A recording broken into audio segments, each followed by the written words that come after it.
Puntos clave de la ruptura prematura de membranas. Vamos a empezar con algunas definiciones importantes que hay que conocer. La primera definición importante es ruptura prematura de membranas, que como tal va a ser, valga la redundancia, la ruptura de las membranas antes de que se produzca el parto. Entonces, ruptura antes del parto. También esta misma ruptura la vamos a dividir en una ruptura prematura de membranas de pretérmino. Entonces, pretérmino, previable, remoto a término y cercana a término. Entonces, una ruptura prematura de membranas de pretérmino va a ser de menos de 37 semanas de gestación. Previable va a ser de menos de 23 semanas de gestación. Y tanto la a término como la del término va a estar entre estos rangos. Entonces, 23 a 37 va a ser donde las encontremos. Entonces, menos de 23 es previable.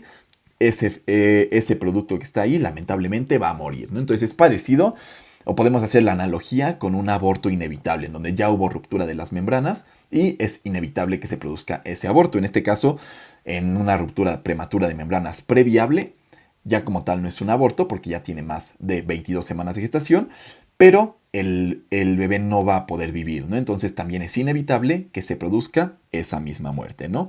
Entonces, una ruptura remoto a término va a ser o va a producirse entre las 23 y 32 semanas de gestación, y una cercana al término va a ser entre las 32 y 36 semanas de gestación. Entonces, si se dan cuenta, estos dos valores oscilan entre estos dos de acá. Ahora, ¿qué factores de riesgo vamos a tener? El primer factor de riesgo, y muy importante, que vimos también en la parte del parto pretérmino, van a ser las infecciones. ¿Y por qué van a ser estas? Bueno, ¿qué infecciones? Sobre todo, enfermedad de transmisión sexual, una vaginosis por Gardnerella vaginalis o también infecciones de vías urinarias. ¿Por qué se va a producir esto? Bueno, recordemos que las bacterias van a producir inflamación, ¿no? Entonces las bacterias van a activar la inflamación en el sistema inmune. Y este sistema inmune va a secretar, dentro de la inflamación, va a liberar colagenasas y hialuronidasas. Pero sobre todo colagenasas. Las membranas amnióticas van a estar compuestas en gran parte por colágeno. Entonces, si se liberan colagenasas por la inflamación, va a afectar directamente la composición de nuestra membrana amniótica y por eso se va a poder romper, ¿no? Otro factor de riesgo muy importante es gesta múltiple, más presión sobre nuestras membranas amnióticas y también toxicomanías. Entonces, si la paciente consume, por ejemplo, tabaco o cocaína durante su embarazo, va a estar asociado a la ruptura prematura de membranas. La clínica, lo característico aquí es que la madre nos refiera salida de líquido. Entonces, la salida de líquido va a ser nuestro síntoma cardinal. Nos lo va a referir la madre. Entonces, ella sintió que se le salió líquido como si se hiciera pipí, pero este líquido tenía un olor a vinagre o como olor a cloro. Esa es otra cosa muy característica que refieren las pacientes. Y ese va a ser, como digo, nuestro síntoma cardinal. Y en este caso va a estar totalmente contraindicado. No, el tacto vaginal. ¿Cómo en qué otra patología? En la placenta previa, ¿no? En esta también está contraindicado el tacto vaginal. Entonces, placenta previa y ruptura prematura de membranas, no hacer tacto vaginal. Lo que vamos a hacer es una especuloscopía. Y en esta especuloscopía vamos a ver nosotros la salida del líquido, ¿no? A través del orificio cervical externo. Y una vez que ya tengamos puesto nuestro espéculo vaginal, podemos pasar a hacer una parte del diagnóstico. Entonces, el diagnóstico lo vamos a realizar en una primera instancia con la clínica, ¿no? Entonces, la clínica, la salida del líquido, pero vamos a realizarle ciertos estudios. Y el primero es hacer papel de nitracina o una cristalografía. Entonces, ¿en qué consiste en cada una de estas? El papel de nitracina es el papel que mide el pH. Lo normal en la vagina, en un embarazo o en unas membranas que no están rotas, al el pH de la vagina ser un pH ácido, es que justamente este papel nos lance un pH ácido.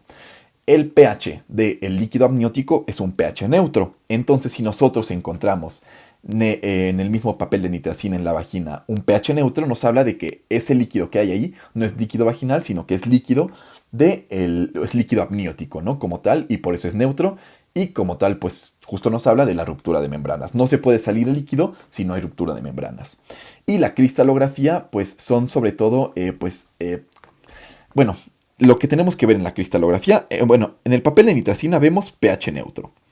Y el pH neutro nos habla de la ruptura o nos hace el diagnóstico. Importante también saber que el papel de nitracina es más sensible que la cristalografía. Entonces se prefiere el papel de nitracina, pero casi siempre se usa la cristalografía. Y en la cristalografía lo que vamos a ver es, vamos a tomar una muestra, lo vamos a poner en un portaobjetos, una muestra de líquido, y lo vamos a ir a observar al microscopio. Y aquí lo que tenemos que ver es la imagen en helechos por la cristalización de las proteínas del líquido amniótico. Entonces, eso es característico. La imagen en helechos nos va a hacer el diagnóstico también de una ruptura prematura de membranas. En una segunda instancia podemos hacer también un ultrasonido. Este ultrasonido ya no va a ser como tal para el diagnóstico de la ruptura prematura de membranas. Podemos ver aquí también la cantidad de líquido, pero va a ser sobre todo para determinar la presentación en la que viene el feto, la edad gestacional y si hay o no bienestar fetal. Sobre todo ya pensando a futuro para el manejo del paciente. Si va a ser un manejo con cesárea, un manejo con parto vaginal, etc. Y hay que saber también que el gold estándar, casi nunca se hace este gold estándar, es la instilación transabdominal de tinte índigo carmín, guiado por ultrasonido. Entonces, índigo carmín va a ser nuestro gold estándar para diagnosticar ruptura prematura de membranas. ¿Qué hacemos? Bueno, entonces vamos a tener aquí, por ejemplo, esta es la panza de la embarazada, esta es la vagina, este es el cérvix y bueno, aquí están sus piernas, ¿no? Lo que vamos a hacer, aquí está el líquido amniótico, la bolsa amniótica, ¿no?